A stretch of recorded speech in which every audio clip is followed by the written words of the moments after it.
Om Swastiastu. Perkenalkan, nama saya Nima Desy Rahayu, NIM 24130111003 dari kelas 2C. Di sini saya akan membawakan proyek statistika dasar saya. Data yang saya ambil di sini merupakan data persentase rumah tangga yang memiliki akses terhadap sumber air minum layak melalui provinsi dalam satuan persentase. Di mana yang dimaksud dengan sumber air minum layak ini merupakan sumber air minum yang aman, yang bersih dan memenuhi standar kesehatan.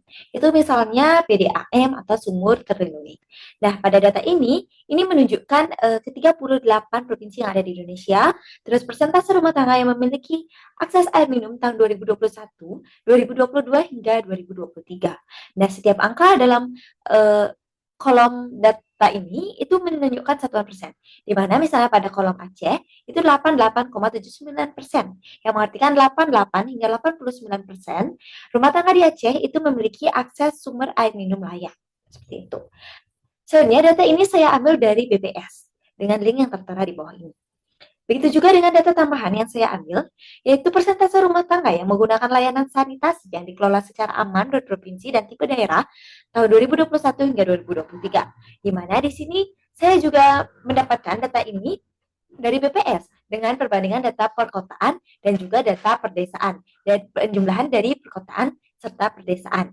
Dan setiap angka dalam data ini itu juga satuannya adalah persentase atau dinyatakan dalam bentuk persentase. Nah, dari data mentah ini, kita mendapatkan beberapa pertanyaan statistika dan beberapa pertanyaan kebijakan seperti yang tertera. Nah, untuk menjawab pertanyaan ini, kita memerlukan pengelolaan data. Nah, berikut adalah pengolahan data, di mana saya mencari ukuran pemusatan data per provinsinya, yang terdiri dari mean, median, dan modus. Di mana mean ini merupakan rata-rata dari provinsi setiap tahun, dari 21 sampai 2023. Lalu ada median, yaitu nilai tengah, dan modus, nilai yang paling sering muncul. Begitu juga saya mencari per tahunnya, yaitu mean, median, dan modus. Selanjutnya, saya juga mencari ukuran peletakan data per provinsi dan juga per tahun, di mana terdiri dari kuartil, persentil, dan desil. Di mana kuartil ini artinya data itu dibagi menjadi 4 bagian, lalu persentil dibagi menjadi 100 bagian, lalu desil itu dibagi menjadi 10 bagian. Nah, ini merupakan untuk ukuran peletakan data per tahunnya, teman-teman. Selanjutnya, selain itu, saya juga mencari ukuran penyebaran data per provinsi dan juga per tahunnya. Dimulai dari nilai minimum per provinsi, nilai maksimum, range, simpangan rata-rata, simpangan baku, ragam, hamparan, dan simpangan kuartil. Di sini, kita akan menekankan pada simpangan rata-rata atau deviasi rata-rata, karena nanti kita akan gunakan untuk teorema Chebyshev. Selanjutnya, ini di sini juga ada ukuran penyebaran data per tahunnya, mulai dari tahun 2021 hingga 2023 dengan mencari nilai minimum, nilai maksimum, range atau jangkauan, terus simpangan rata-rata, simpangan baku, ragam, hamparan, dan simpangan kuartil. Selanjutnya kita beralih ke teorema Chebyshev. Nah, teorema Chebyshev ini bertujuan untuk mengetahui seberapa banyak data yang berada dekat dengan rata-rata dan memperkirakan persebaran datanya, teman-teman. Di mana kita mempunyai rumus batas bawah dan batas atas. Berarti nanti data yang ada di tengah-tengah itu yang berada menurut teorema Chebyshev ini. Di mana dengan K ini saya K sama dengan 2 dan K sama dengan 3. Berarti setidaknya ada 75% data itu berada dalam rata-rata tersebut, teman-teman. Untuk K sama dengan 2. Nah, ini adalah perhitungan per provinsinya dan ini adalah perhitungan per tahunnya. Selain itu, saya juga mencari ukuran dari pemusatan data untuk layanan sanitasi karena nanti akan saya gunakan untuk menjawab pertanyaan kebijakan. Selanjutnya, kita ke kolom jawaban.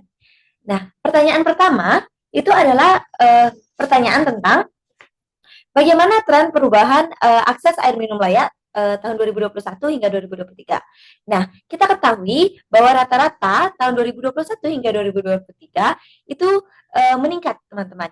Kita bisa lihat pada tabel pada diagram ini itu menunjukkan peningkatan, teman-teman. Sehingga kita ketahui bahwa tren persentase nasional rumah tangga yang memiliki akses layak air minum yang layak dari tahun 2021 hingga 2023 itu mengalami peningkatan, teman-teman. Nah, untuk pertanyaan nomor 2, provinsi manakah yang memiliki angka variabilitas tertinggi dari tahun 2021 hingga 2023?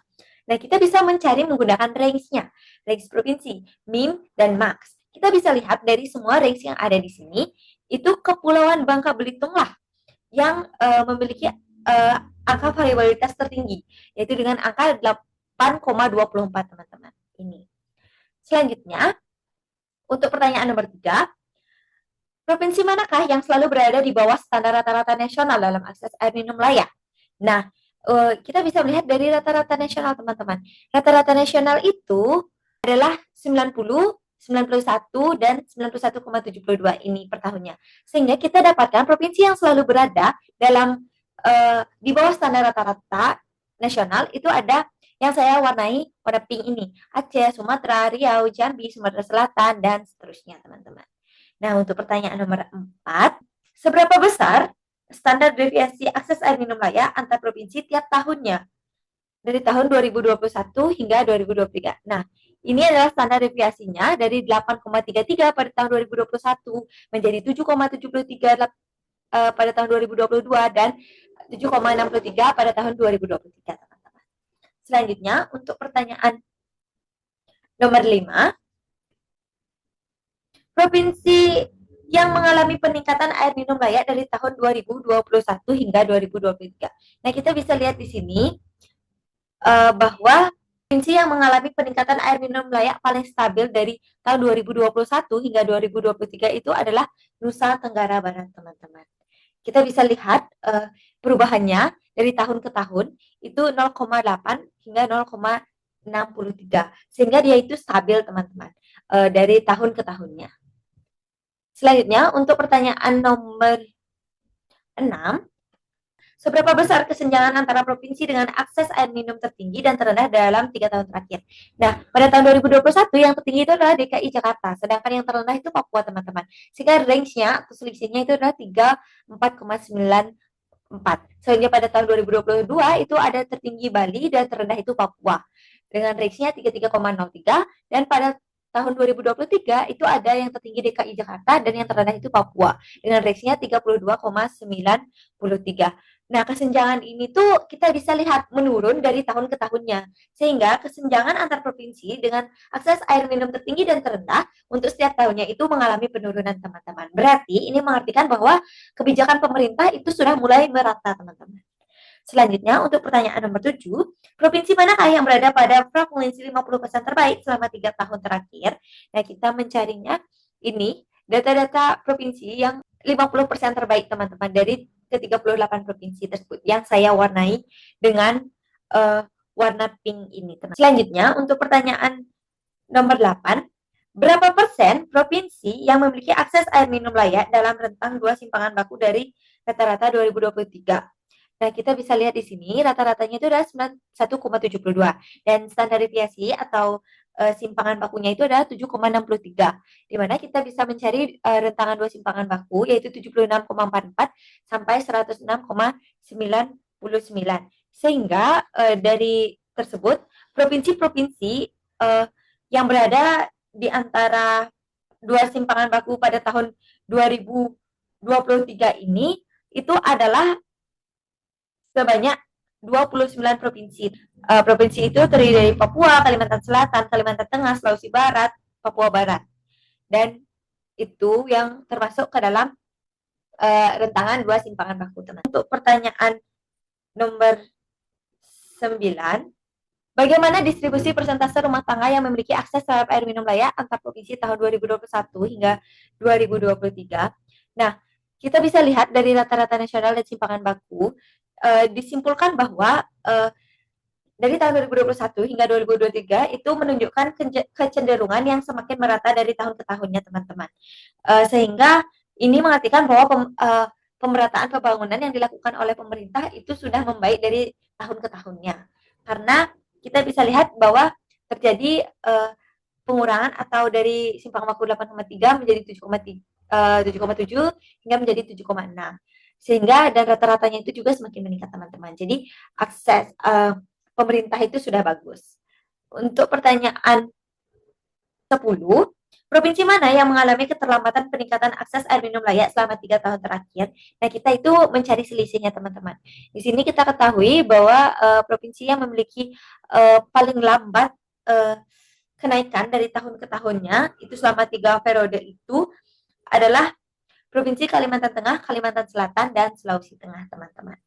Nah, selain dari pertanyaan ini, saya akan juga menjawab beberapa pertanyaan uh, kebijakannya. Di mana untuk pertanyaan pertama, yaitu bagaimana tren akses air minum layak di 10 provinsi dengan akses tertinggi dan terendah 2021 hingga 2023. Nah, tren air minum layak 10 provinsi dari akses tertinggi dan terendah 2021 hingga 2023 itu menunjukkan pola yang menarik, teman-teman. Karena dari akses tertinggi seperti DKI Jakarta, Bali, Gorontalo, DI Yogyakarta, Sulawesi Utara, Sulawesi Tenggara, NTB, Jawa Timur, dan Jawa Tengah, mayoritasnya memiliki akses di atas 90% dengan pertumbuhan yang cenderung melambat karena sudah mendekati titik maksimum. Sedangkan provinsi yang berada di rendah rata-rata nasional ini mengalami peningkatan yang lebih cepat seperti Papua, teman-teman. Berarti itu menyatakan bahwa sekali lagi pemerintah itu sudah mengusahakan untuk membangun pemerataan sehingga yang mengalami keterlambatan itu bisa lebih bagus gitu peningkatan akses air minumnya. Selanjutnya untuk pertanyaan nomor 2, provinsi manakah yang perlu mendapatkan program khusus jika dilihat dari rata-rata nasional? Nah, provinsi yang perlu mendapatkan program khusus itu adalah Papua, teman-teman. Papua, Bengkulu, Kalimantan Selatan, Kalimantan Tengah itu memiliki yang sangat-sangat jauh dari rata-rata nasional, sehingga diperlukannya pembangunan dan pemerataan yang lebih oleh pemerintah. Selanjutnya, untuk pertanyaan nomor 3, apakah terjadi kesenjangan yang besar antara akses air minum layak dan layanan sanitasi di beberapa provinsi? Ya, berdasarkan data yang kita lihat tadi dari awal, itu menunjukkan bahwa akses air minum layak dan layanan sanitasi aman di provinsi Indonesia itu sebagian besar provinsi telah berhasil mendapatkan akses air minum layak, teman-teman. Tetapi layanan sanitasinya itu masih rendah.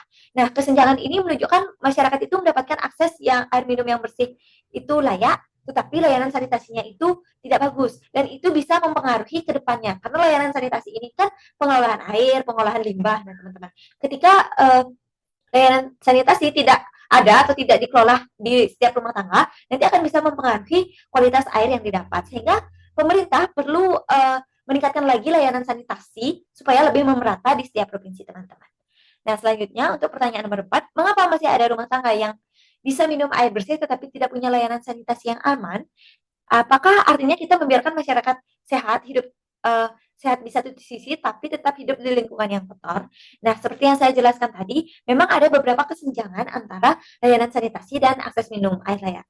Berarti itu pemerintah hanya menjalankan salah satu program. Kalau dilihat dari datanya, kita bisa menganalisis bahwa pemerintah itu lebih menekankan pada aksesnya karena aksesnya itu merata setiap tahun sedangkan layanan sanitasinya itu masih rendah, teman-teman. Sehingga di sini kita perlu menekankan pemerintah untuk lebih meningkatkan lagi untuk layanan sanitasinya, teman-teman. Nah, untuk pertanyaan terakhir, yaitu pertanyaan nomor 5, mengapa dalam 3 tahun peningkatan akses air minum layak nasional hanya 0,94% dan sanitasi hanya dari 2,96%?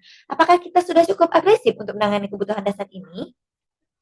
Jadi dalam 3 tahun terakhir, peningkatan akses rumah tangga terhadap air minum layak di Indonesia itu meningkat 0,84 dari 90,78 pada 2021 meningkat lagi dan meningkat lagi. Sementara itu akses air minum itu akses layanan sanitasi itu cuma naik 2,96%, teman-teman. Nah, meskipun ada kenaikan atau laju pertumbuhan itu tergolong lambat, terutama jika dibandingkan dengan urgensi dan dampak langsung dari layanan dasar ini terhadap kesehatan masyarakat, ketimpangan antar wilayah pun masih nyata terjadi di beberapa provinsi, teman-teman, seperti Papua, Bengkulu, itu. Dan fakta ini itu menunjukkan bahwa peningkatan sanitasi yang aman itu kurang merata, teman-teman, di provinsi di Indonesia, sehingga memprioritaskan layanan sanitasi ini secara nasional, teman-teman, agar dia tepat sasaran dan agar nanti tidak mengubah yang akan berdampak pada akses air minum layak setiap rumah tangga per provinsinya.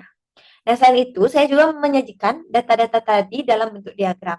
Di sini merupakan rata-rata dari 38 provinsi dan ini dalam bentuk diagram batanya, teman-teman. Nah, dari diagram ini secara visualisasi kita bisa lihat bahwa akses yang paling rendah itu ada di Papua. Baik, sekian yang dapat saya sampaikan mengenai materi saya. Jika ada yang kurang jelas saya mohon maaf. Dan saya tutup dengan Rama Santi, Om Santi, Santi, Santi Om. Salam harmoni.